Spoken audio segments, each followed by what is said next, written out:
تو نے پوچھی ہے امامت کی حقیقت مجھ سے، حق تجھے میری طرح صاحب اسرار کرے۔ ہے وہی تیرے زمانے کا امام برحق، جو تجھے حاضر و موجود سے بیزار کرے۔ موت کے آئینے میں دکھا کر تجھے رخ دوست، زندگی تیرے لیے اور بھی دشوار کرے۔ دے کے احساس زیاں تیرا لہو گرما دے، فقر کی سان چڑھا کر تجھے تلوار کرے۔ فتنہ ملت بیدا ہے امامت اس کی، جو مسلمان کو سلاطین کا پرستار کرے، جو مسلمان کو سلاطین کا پرستار کرے۔ عزیزان محترم، اللہ رب العزت کا بے پایاں فضل و احسان کہ مالک واحد و یکتا نے ہمیں اپنے ایک محبوب بندے کے خانقاہ میں حاضر ہونے کی سعادت بخشی۔ یقیناً ایک اللہ کے نیک بندے، ایک اللہ کے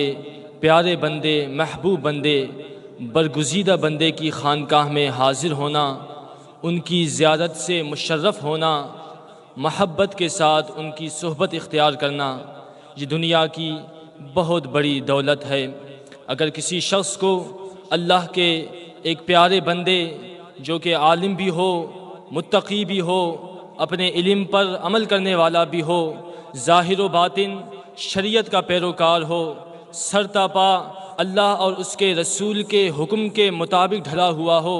اس کا ہر قول و فعل اللہ اور اس کے رسول کے حکم کے مطابق اس سے صادر ہو، تو ایسے شخص کی زیارت، ایسی شخص کی محبت، ایسے شخص کی معیت، ایسے شخص کی الفت، ایسے شخص کی صحبت یقیناً روئے زمین کی دولت سے بڑھ کر ہے۔ بے عمل تو تھے ہی تھے، عمل کی راہ میں تو ہم چستی والے نہیں تھے، عمل زیادہ کرنے والے نہیں تھے، عبادتیں کرنے والے نہیں تھے، ریاضتیں کرنے والے نہیں تھے، عمل میں ہم ڈھیلے ڈھالے تھے۔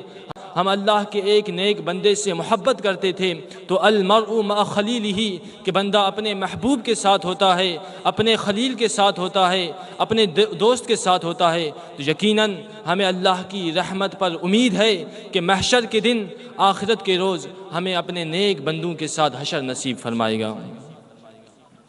تمہیدی کلمات کے بعد میں نے آج ارادہ کیا کہ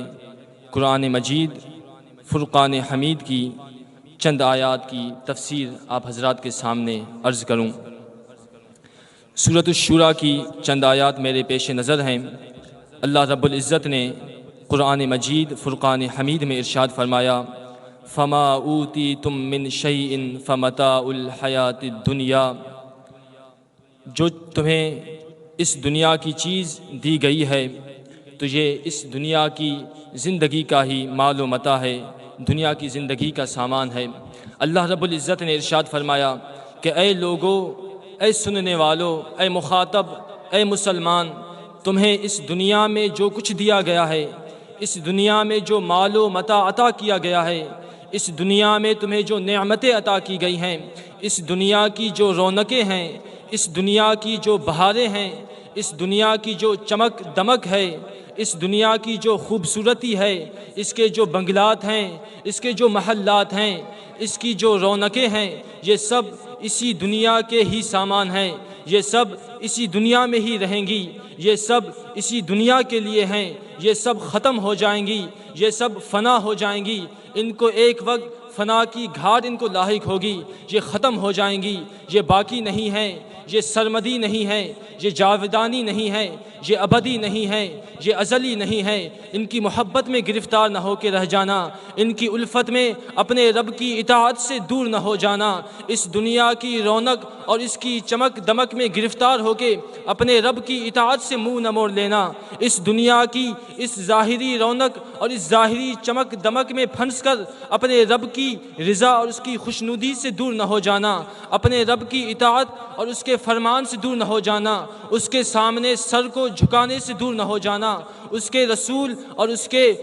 کتاب اور اس کے فرامین اور اس کی تعلیمات سے روگردانی نہ کرنا، اس دنیا کے جو سامان ہیں، اس دنیا کی جو متاع ہے، اس دنیا کی جو رونقیں ہیں، اس دنیا کی جو خوبصورتی ہیں، یہاں کی جو وزارتیں ہیں، یہاں کی جو مال و دولت ہے، یہاں کے جو محلات ہیں، یہاں کے جو بنگلات ہیں، یہاں کی جو خوبصورتی ہے، یہ سب ایک دن فنا ہو جائیں گی، یہ سب ایک دن ختم ہو جائیں گی، یہ سب ایک دن ختم ہو جائیں گی، یہ سب خوبصورتیاں ختم ہو جائیں گی۔ یہ آسمان جو ہمارے سروں پر قائم ہے، یہ جو نیلگوں فلک اپنی چمک دمک سے قائم ہے، یہ جو ستارے ہیں، یہ جو چاند و سورج ہے، یہ جو شمس و قمر چمک رہے ہیں، اس دنیا کے جو حیوانات ہیں، اس دنیا میں جو نباتات ہیں، یہ جو زمین پھیلی ہوئی ہے، اس زمین میں جو شجر اگے ہوئے ہیں، اس زمین میں جو درخت اگے ہوئے ہیں، اس زمین میں جو مخلوق پھر رہے ہیں، اس زمین میں جو چلنے والے جاندار پھر رہے ہیں، اس زمین میں جو جانور رینگ رہے ہیں، اس زمین میں جو 2 پاؤں والے جانور ہیں، اس زمین میں جو 4 پاؤں والے جانور ہیں،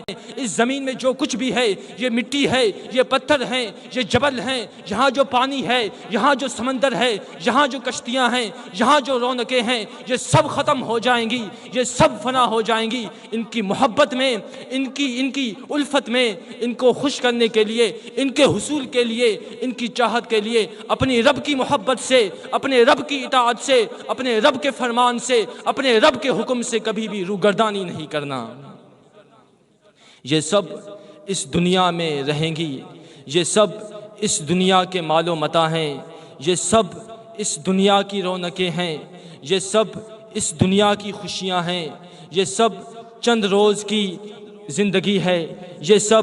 2 دن کی زندگی ہے۔ ہم اپنے آنکھوں کے سامنے کتنے لوگوں کو اپنے ہاتھوں سے ہم ان کو اٹھا کر قبرستان کے حوالے کرتے ہیں۔ ہمارے سامنے کئی لوگ پیدا ہوئے، کئی لوگ مر گئے، کئی لوگوں نے اس دنیا کو چھوڑ دیا، کئی لوگ اس دنیا سے دار بقا کی طرف منتقل ہوئے، کئی لوگوں نے اس زندگی کو چھوڑ دیا، یہاں کے اپنے مال کو چھوڑ دیا، اپنے بنگلات کو چھوڑ دیا، اپنے اہل و عیال کو چھوڑ دیا، اپنے مال کو چھوڑ دیا، اپنے بیٹوں کو چھوڑ دیا، اپنی بیویوں کو چھوڑ دیا، اپنے والدین کو چھوڑ دیا، اپنے رشتہ داروں کو چھوڑ دیا۔ جس اپنے اہل و عیال سے وہ ایک گھڑی دور نہیں رہ سکتا، اپنی بیوی سے وہ چند لمحے دور نہیں سکتا، وہ اپنے اہل و عیال اور رشتہ داروں سے چند گھڑی دور نہیں رہ سکتا، اگر وہ اپنے اہل و عیال سے کسی مجبوری کی وجہ سے کہیں میلوں دور چلا جائے تو پھر وہ فون کے ذریعے ان سے رابطہ کرتا ہے، ان سے بات چیت کرتا ہے،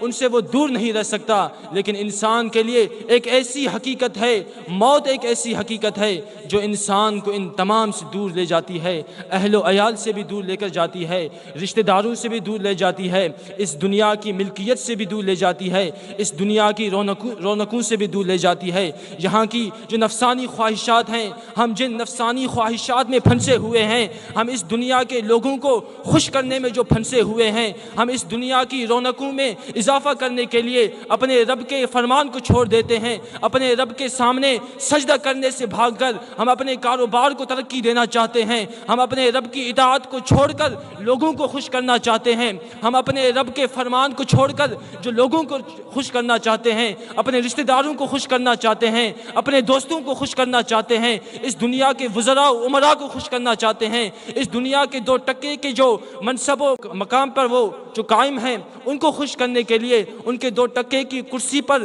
ان کو خوش کرنے کے لیے ہم اپنے رب کو جو کہ مالک حقیقی ہے، جو کہ خالق حقیقی ہے، جو اس کائنات کو بنانے والا ہے، اس کائنات کے ذرے ذرے کو بنانے والا ہے، اس کائنات کے ہر ایک چیز کو بنانے والا وہ ہے، بڑی سی بڑی چیزوں کو بنانے والا بھی وہ ہے، چھوٹے سے چھوٹے ذرے کو بنانے والا بھی وہی ہے، جو ہر چیز سے باخبر ہے، ہر چیز کو جانتا ہے، ہر چیز ہمارے سینوں کی باتوں کو بھی وہ جانتا ہے، ہمارے ہر حرکت کو وہ جانتا ہے، ہم چلتے ہیں ہمارے چلنے کو بھی وہ جانتا ہے، ہم سوچتے ہیں ہمارے سوچنے کو بھی وہ جانتا ہے، ہمارے ذہن میں ابھی تک خیال نہیں آیا، اس خیال کے آنے سے پہلے بھی وہ ہمارے خیال کو جانتا ہے کہ یہ بندہ کیا سوچنے والا ہے، وہ ہمارے ہر قول و فعل سے باخبر ہے، ہمارے ہر حرکت و سکون سے باخبر ہے، ہماری نیند سے بھی باخبر ہے، ہماری بیداری سے بھی باخبر ہے، ہمارے رات کے کاموں سے بھی باخبر ہے، ہمارے دن کی باتوں سے بھی باخبر ہے، ہمارے قول سے بھی باخبر ہے، ہمارے فعل سے بھی باخبر ہے، کوئی چیز اس سے پوشیدہ نہیں، کوئی چیز اس سے خفا نہیں،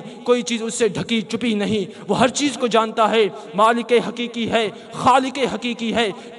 کائنات کا بنانے والا وہ ہے، وہ ہر چیز کا بنانے والا ہے، وہ سب کا مالک ہے، سب سے بڑا ہے، وہ اگر چاہے تو اس دنیا کو 1 منٹ میں ختم کر دے، 1 سیکنڈ سے پہلے ہی اس دنیا کی رونقیں ختم ہو جائیں، وہ سب سے بڑا مالک ہے، وہ رزاق ہے، وہ خالق اکبر ہے، وہ رحمان ہے، وہ رحیم ہے، وہ جبار ہے، وہ قہار ہے، وہ سمیع ہے، وہ بصیر ہے، وہ علیم ہے، وہ عزیز ہے، وہ غفور ہے، وہ رحیم ہے، وہ سب سے بڑا ہے، وہ سب کا خالق و مالک ہے، وہ جو چاہے کر سکتا ہے، اس کے ایک کن کی دیر ہے، یکون کی دیر نہیں، وہ کن فرمائے تو وہ چیز ہو جاتی ہے۔ وہ خالق و مالک کی در کو چھوڑ کر، اس کی اطاعت کو چھوڑ کر ہم 2% کی لوگوں کو اپنے نفس کی خواہشات کو پورا کرنے میں لگے ہیں، تو اللہ رب العزت نے فرمایا کہ یہ دنیا ختم ہو جائے گی، اس کی رونقیں ختم ہو جائیں گی۔ اللہ